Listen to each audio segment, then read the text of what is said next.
Nos encontramos acá en la comunidad de Tzucac, ¿verdad? Muy contentos acá compartiendo con los vecinos de esta comunidad.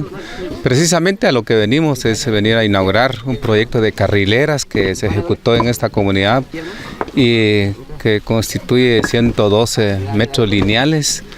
Entonces el día de hoy pues acá con los miembros del COCODE pues les estamos dando cumplimiento a una solicitud que ellos presentaron hace algunos meses, ¿verdad? Han hecho la gestión en la municipalidad y fue realizado de manera tripartita. Aquí también hay aporte del Consejo de Desarrollo, la municipalidad y los comunitarios, ¿verdad? Que el día de hoy también pues se les está haciendo entrega de este proyecto que es de mucha importancia, ya que anteriormente ellos tenían problemas en el tema del tránsito, ¿verdad? Ya que en invierno pues es un problema aquí pasar tanto las personas como los vehículos, ¿verdad?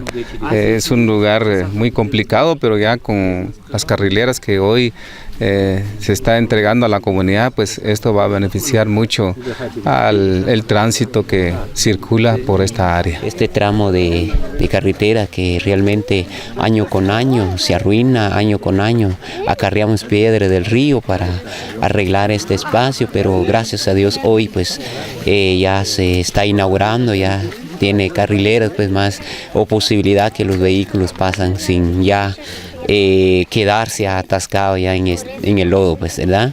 Esta carretera es muy transitable, que esto vienen gentes de San Andrés para Chinique, de Chinique a San Andrés, Joyabaj, Zacualpa. Es una carretera muy transitable este espacio. Pues me siento muy contento por ver este proyecto que se realizó en este año y le doy gracias a la Corporación Municipal de Santa Cruz del Quiché por habernos dado este proyecto. Y estoy muy agradecido por los compañeros que nos ayudaron a trabajar y nuestra gente que nos ayudó también y nos apoyó.